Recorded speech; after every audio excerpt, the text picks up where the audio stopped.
Alright, so the first thing I'm doing to get ready for my Cornish cross flock is cleaning up my brooders. I use these brooders. These are they were an IBC tote that I cut in half. I have a video on it. It's not a big deal. I just cut an IBC tote in half. If you don't know what an IBC tote is, you can check that video out. But I just got done raising my egg layer chickens and my ducklings in here for this year. And so I want to disinfect it, bleach, just a splash of bleach in each one, and now a large amount of water, like a 10-to-1 ratio. And I'll scrub these out, make sure they're nice and clean. I didn't have any issues with my flocks, but I don't want any cross-contamination just in case. So I'm just going to make sure to disinfect them really good, scrub them out, and have them all ready to go for when my Cornish cross come next week. We'll be receiving 75 Cornish cross next week.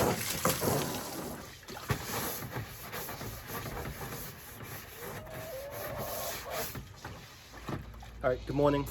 Today we got our Cornish cross from the post office. I just went and picked them up. They're still in my truck right now. Shonda is in the shop and getting everything ready. I ordered them last year. I ordered them last September. They were the only hatchery. I ordered them from Jenks Hatchery in Oregon. They were the only one that I could order them that far in advance. And they were here in the Pacific Northwest, so I kind of wanted a local one. So we'll see how it goes. We got everything set up. We got the water set up, the little boost water that we do with some warm water. It has to be lukewarm water. Can't be cold water. It'll shock them. So, and then we add to the water, we add some fresh garlic. We crush it, we mince it, add fresh garlic. A little bit of sugar, not a ton, not like a cup, just a sprinkle of sugar, or honey. But honey will melt in the warm water too, but sugar also melts in the warm water pretty easily. You stay here, Aspen. Almost called him Justice. Stay here, Aspen. So sugar, fresh garlic, and apple cider vinegar. And that's kind of a boost water. We do that for the first time. The first time we give them water, we mix that in with it, just kind of an added little boost for their immune system, and to help keep them alive for the first few days. So I haven't even opened the boxes yet. Hopefully they're all alive. We'll find out. And then I have the brooders were all set to go the other day. I have them already filled with pine shavings, and already have the heat lamps set up. Everything was all set to go. I have the chick starter for them, and I'll show you the chick starter that we use. We use local stuff, so it's not stuff that may be in your area. Well, definitely not unless you live near me. We buy it from a local feed and grain store, or feed and hay store. They grow it and mill it and produce it themselves, so it's all non-GMO and it's all good stuff. So, but we'll talk about the percentages of protein that they need. So I'm gonna grab them out of the truck and we'll get going.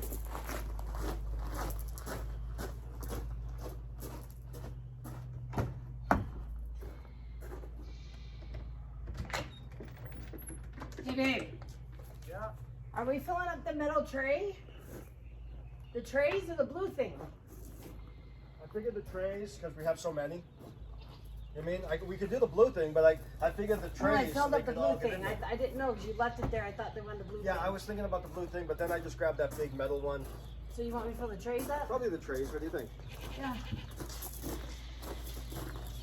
Okay, so we got 75 Cornish cross.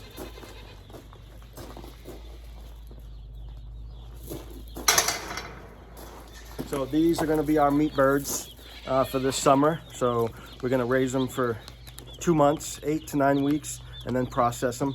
We'll go inside, we'll take them out of the boxes, and we'll show you what we do from there.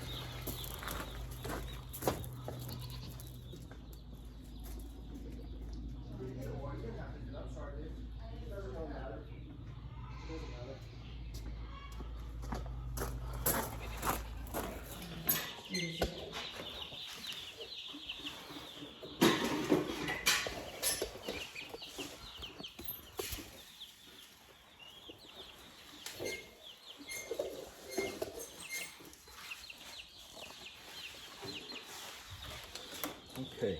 All right, so if you don't know what Cornish cross are a bird that is bred specifically to be a meat bird for food. They are a cross between a Cornish hen, a Plymouth Rock chicken, and then some other chicken breeds mixed in there. Each hatchery has their own crossbreeds, their own ingredients, so to speak. So they won't tell you what it is. That way, people generally can't, unless you're an insider in the industry, people generally can't breed them on their own. If you try to breed two Cornish cross, they won't breed true. You won't get a Cornish cross out of it because it's a crossbreed chicken. It's not genetically modified. It's not a it's not, you know, some people call it a Franken chicken. It's not anything weird. It's just a cross between different chickens, and they produce this one. So it's, I won't say natural, it's a hybrid. Whoop. Sorry. I'm still waking up. Yeah, Shonda's still waking up here. She's helping me out filling the trays. So that's what the Cornish cross is. They take generally 8 weeks to grow out to full size. Last year ours were pretty small, so we might go 9 weeks this time. Good. But we also rotate. We also free range them, so that may have affected their size because they got a lot of exercise. But they tasted delicious. A lot of people I've read online, a lot of people making comments like it's the same thing you buy in the grocery store. It's it tastes the same. It's rubbery, no flavor chicken.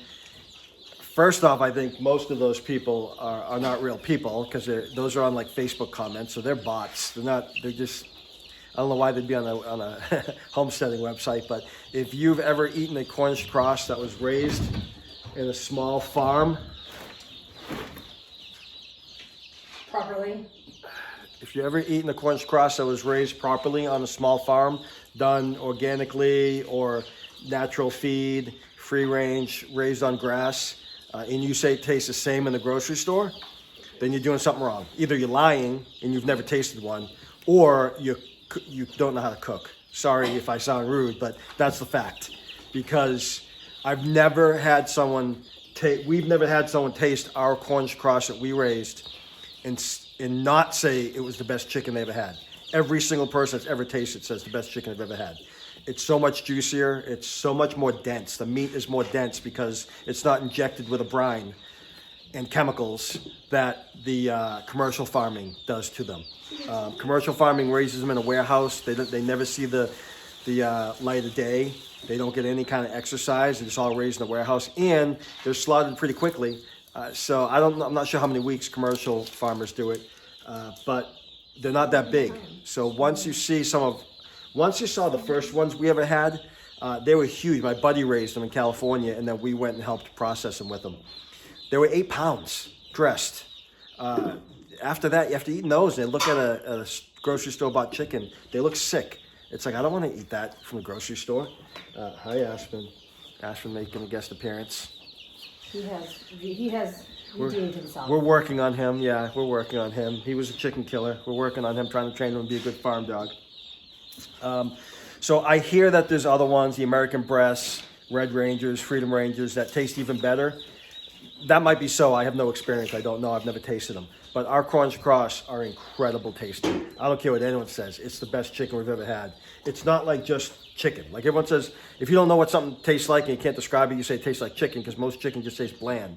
Ours absolutely do not. Anyone who's raised Cornish cross knows that too. They do not taste bland. Maybe the other ones taste better. I don't know. But they definitely taste good. What's that, babe? Get to the point. Oh, sorry. I knew I didn't talk much. Okay, so anyways, well, I'm going to piece all this video together. So when we first got the Cornish cross, like I said, I picked them up from the post office, got my phone call first thing in the morning at about 6:30, quarter to 7. What's that? Haven't even pulled them out yet. They arrived in the boxes. We've got... Boxes. I walked up with the boxes and I showed them, yeah. Oh. We're going to do that right now. Okay. So everything was all set before we even got them. Brooders are all set up. Pine shavings are in there. Heat lamps are set up. Waterers are set up. Food is set up. We do a chick starter. Let me show you our chick starter that we use. And the other chickens. So we do our chick starter, which is a locally grown one. And that one is 21% crude protein. when you're raising meat birds, when you're raising Cornish cross or any other meat bird, they need about, usually the hatcheries recommend 22, at least 22% protein. You can't always get that if you go to like Tractor Supply or one of the other chain feed stores. Sometimes you can. I've seen like 24% meat bird feed at Tractor Supply, and then other times I've gone, I've seen nothing. I just seen regular chick starter, which can be from, again, the major brands like Purina or Nutrina. They'll give you chick starter that's between 18 and sometimes 20%. So for regular egg layers, that's okay. For Cornish cross, you really want to try and get around 22%. Ours is 21. That's what our local feed store has. I think it's 21. Does that say 21 on the very top? It'll be the top line. You're asking me to read his blind? Huh? I can't read it. Oh. I think it's 21. Ours is 21 crude protein. So I want at least, I wouldn't go lower than that for Cornish cross because the protein is what's going to help them grow. So that's what you want for feed. I chose the mash. Again, going locally, I can get either mash or pellets. The mash is really fine. It's kind of made to be mixed with water and made into a mash, but I think that's good for small chicks. The next time I go by for them, I'll get the crumble, which is a little bit bigger, more like little pebbles. And then they also have pellets, but I won't do the pellets. They're not going to be around long enough to get that big. So that's it. So everything's all set up. So now we're going to start bringing the Cornish cross in, and we'll show you what we do when we first put them in the brooder. So I just raised a bunch of other chickens and ducks in these brooders this spring.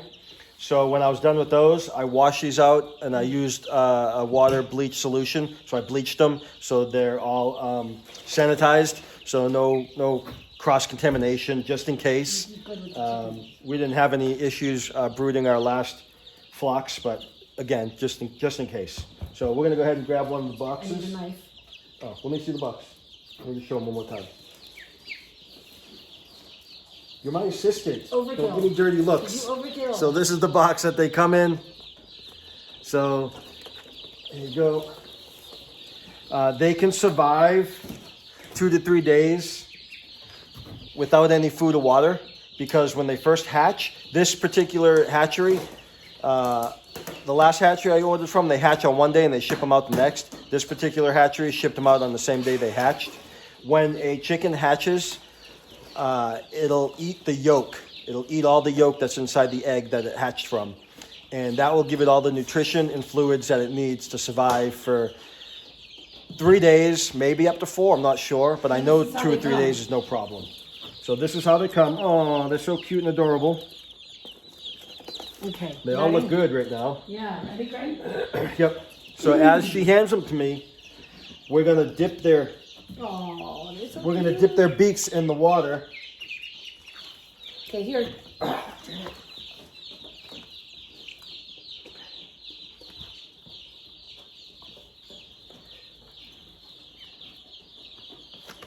Okay.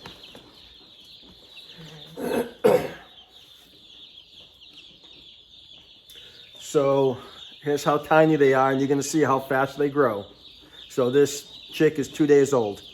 So when she hands them to me, I'm gonna dip their beaks in the water, and the reason we dip their beaks in the water is to show them where the water is. They'll find the food, but they won't always find the water. No. So you wanna show them where it is, that's why we dip their beaks. So that's it, one little quick dip and put them down. And we'll do as many as, we got 75, I don't know if we'll do all 75. No, generally, once you dip a couple, and they know where the water is, generally the others will also find the water.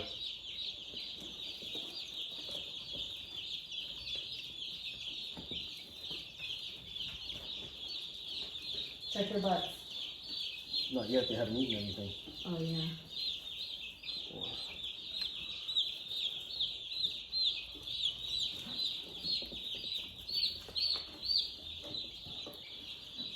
Are you counting? Yeah. Okay.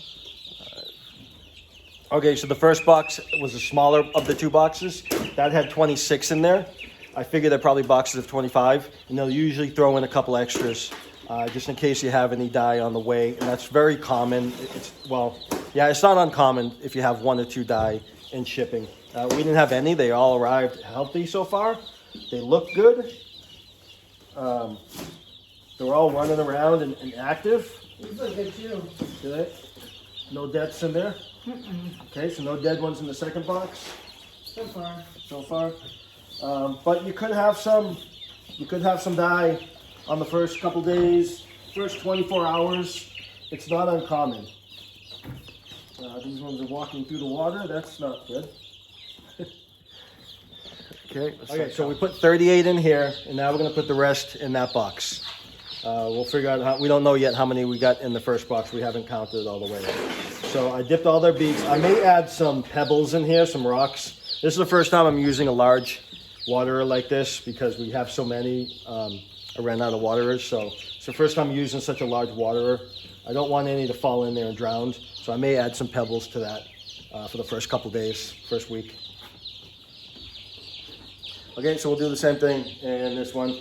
Everything's a little bit different feeders. We just use what we have. Smaller waterers in here. Oh, there's a third one, right?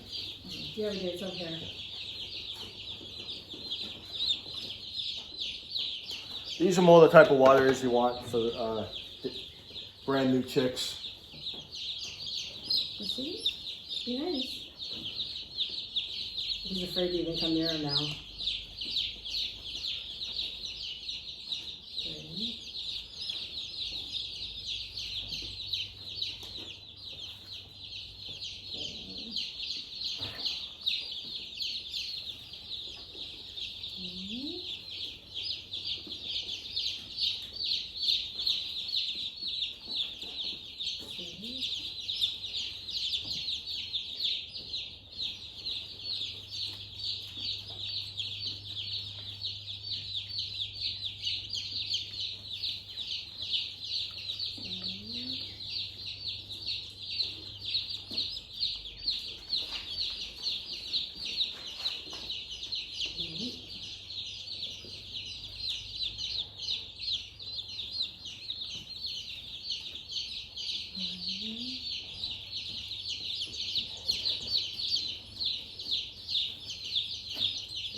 I just keep trying to show him.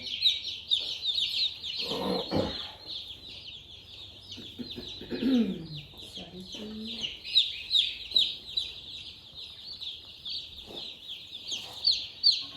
18.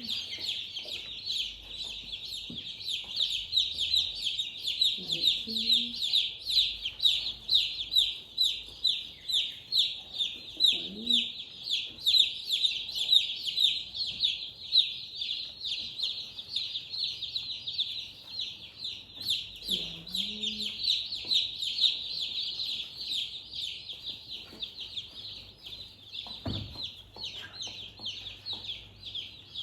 22. They're pretty big. Yeah, that last one was a big one. 23.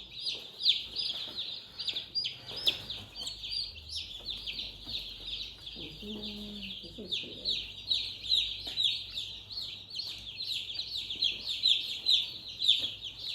25.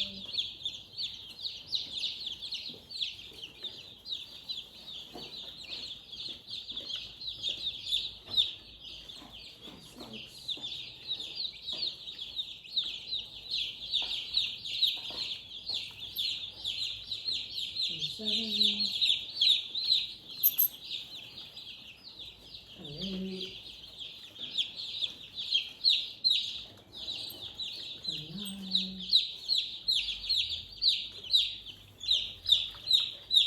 30, 31,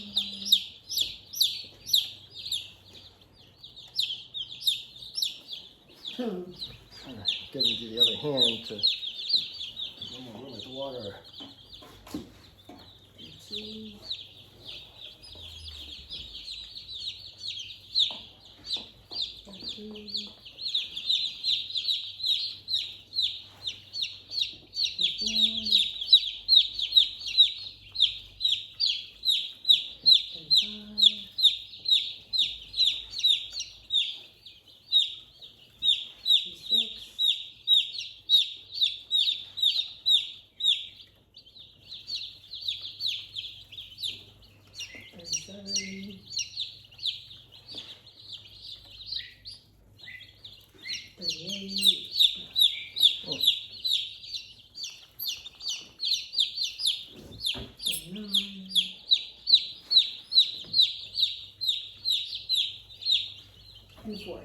How many did they give us?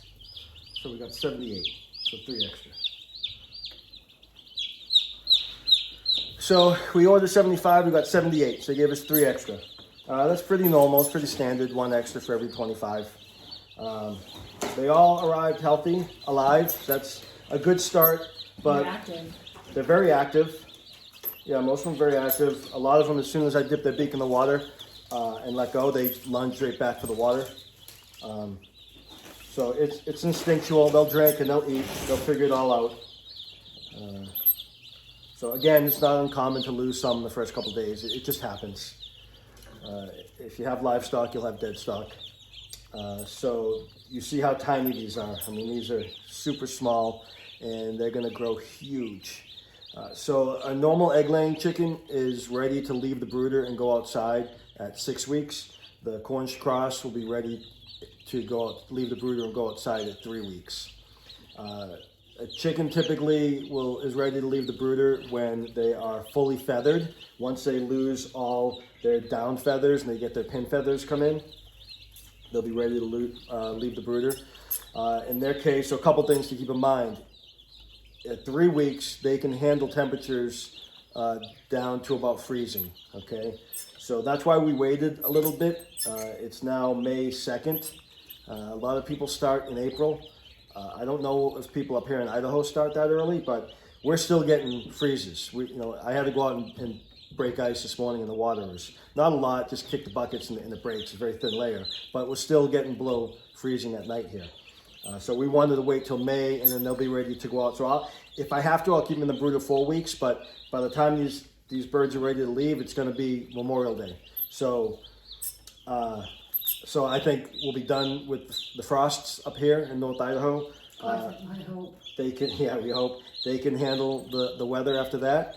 But the other thing to remember is that they're not going to look pretty. They will not get completely fully feathered. There'll be bald spots on them, bald patches. If you've never seen one fully grown, you'll think there's something wrong with it. They grow so fast that they don't have time for all their feathers to come in, all the pin feathers. They're easy to harvest. Yeah. They're not pretty chickens. So, yeah, exactly. Yeah, they are. So they're adorable right now. They're cute. I mean, who doesn't like baby chicks, right? They're adorable. In 3 weeks or so, they're going to be ugly. And by the time 8 weeks rolls around, they're ugly. They're stinky. You can't wait to get rid of them. But they run cute. Yeah. We free range ours, so they're cute when they try to run. The fat little bodies try to run, and we'll show more of that later, either this video or if I split it up into different parts. So that's what you want to do. That's day 1 of having the Cornish cross. Make sure you have the water, warm water. Again, we do the additives. If anything, a little bit of sugar in it is what everyone will tell you. I do sugar, garlic, and I talked about that. Yeah, we do the sugar, the garlic, and the apple cider vinegar as an immune booster and to give them a little bit of pep. So far so good. That was Jenks Hatchery in Oregon. So far so good. They look good. Very active. They're very active. They're laying in the water though. Yeah. Right here. Yeah. We have to do something about that. Well, they can't drown in this one, so that's good. Do you want the other water in there, honey? We can leave it out for now. Look at how much water there do you want there? Yeah, but that was when we flipped it over. It doesn't get filled all the way. So we have 2 waterers in here now. They're each 1 gallon. We'll add a third one, so we'll have 3 gallons of water in here. And that water over there is a 3-gallon waterer. It's one of those little giant vacuum waterers. And they'll go through a ton of water. And by next week, they'll start going through water. And once they're fully grown, last year we had 23. We had 25. We lost 2. We had 23. And they were going through 5 gallons a day, which isn't that bad. I thought they were going to go through more. Oh, they'll go through like. But we have 75, so they'll go through 15 gallons a day. So I plan on having. I'll talk about the outside waters later, but I plan on having 15 to 20, probably 20 gallons a day out there for them, and they'll go through all that pretty quick. So they eat a lot and they drink a lot. But we really free range them. Other people don't. But we free range them. Yeah, we have the chicken tractors, which again I'll talk about later. We have the chicken tractors, but we use those as coops to protect them at night. We let them run around during the day. Otherwise, they're not really free range chickens, right? Anyways, so as far as the coop goes, for the heat lamps, if you don't know anything about chickens, you want it to be about 95 degrees the first week, 90 degrees the second week, and keep going down from there. But the Cornish cross are different. They can handle the colder weather. So I keep my heat lamps protected by the hardware cloth so it can't fall through. I keep them low so that the chickens can go under them if they want and get away from them if they want. Again, they grow really fast, so the temperatures drop quicker. Egg layers, they drop about 5 degrees a week. So I just want to keep them warm for now, and then they'll start not needing the lights pretty quick here. Like they're sitting in the water. Yeah. You don't want them because it's warm water. In the water. It's because it's warm. Yeah. Yeah, that's probably exactly what it is. It's because it's warm water. They're sitting in the water. So at this stage, you want them to have food and water 24 hours a day, okay? We'll talk about the adult feeding later, but at this stage, 24/7 free feeding. So keep food with them 24/7 for the first 3 weeks, okay? As long as they're in the brooder, keep the food with them. Get them fat. Don't take it away, yeah, because they need it to grow. Have nice big breasts. So that's it for day 1, Cornish cross.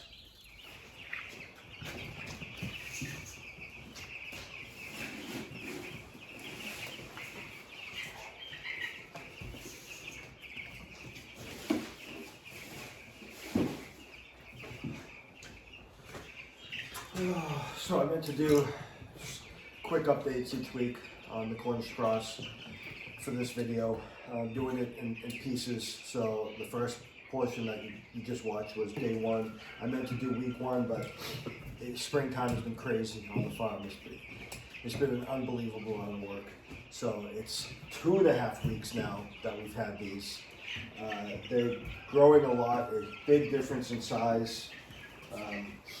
They're going through a crazy amount of water.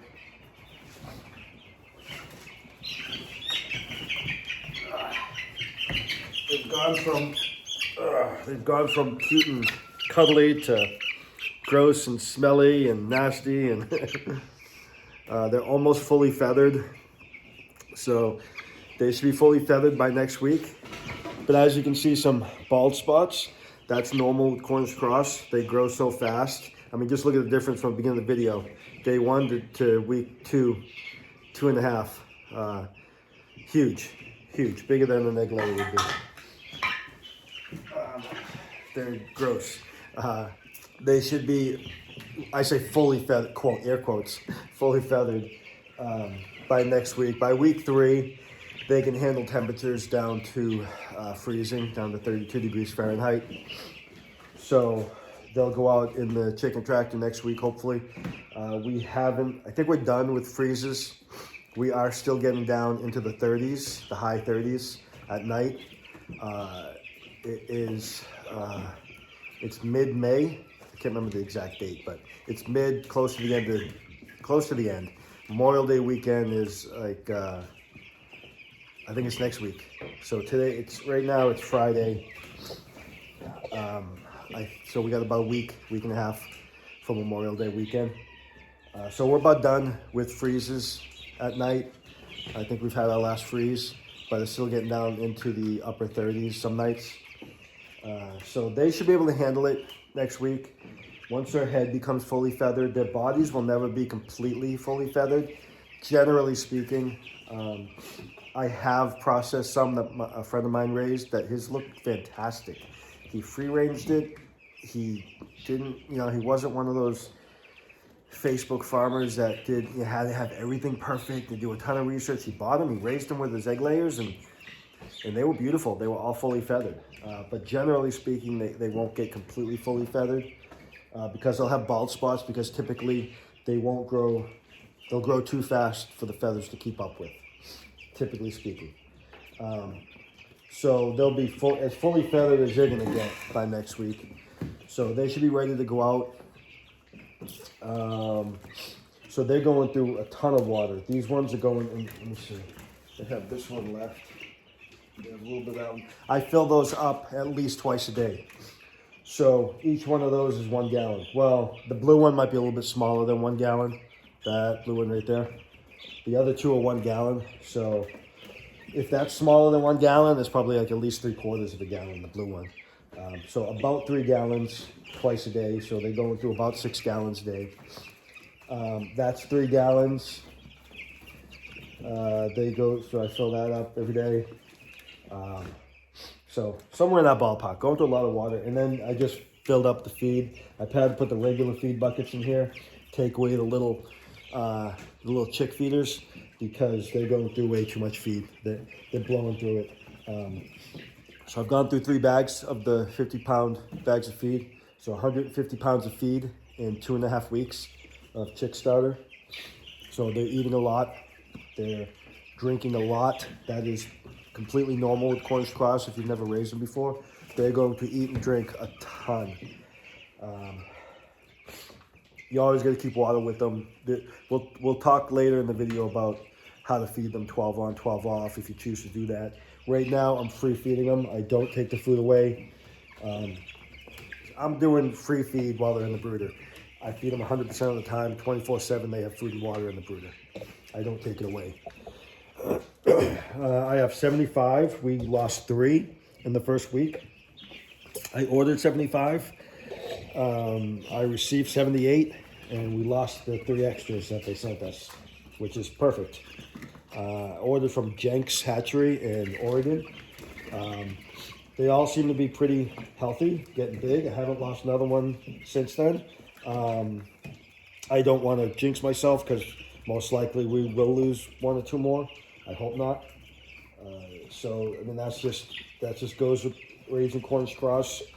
You're gonna lose chickens no matter what, whether it's egg layers or not. The weak ones will die off. Hopefully that the weak ones already died off with these. Hopefully these will all make it. That would be fantastic. If we actually raised out 75, that would be great. But we'll see. I'm not gonna keep my hopes up, but I'm hoping for that. So I still got the heat lamps on them. I shut the heat lamps off during the day. And lately, so I'm in my shop, my wood shop, my garage, basically. I have the garage door right here. And I open that up during the day. This week it's been really nice during the day. It's been beautiful. Today is a little cold out there this morning. So I've been opening that up during the day because it's been so nice, and airing the place out and shutting the heat lamps off. And they've been fine. They don't need it. They don't huddle up or anything. They have not been getting cold. I still keep it on at night. I have the heater shut off in the shop. I was leaving it on the first couple weeks, but again, it's just been so nice throughout the days here. There's no reason for me to be heating the shop, heating this. So earlier in the brooding season, early this spring, when we were still getting frosts at night, I was brooding the egg layers. I was leaving the heater on here in the garage at about 70 degrees.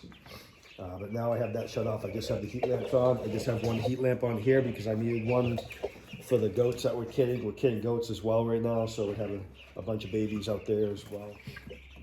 So this is how they're looking at 2.5 weeks. They're definitely getting big.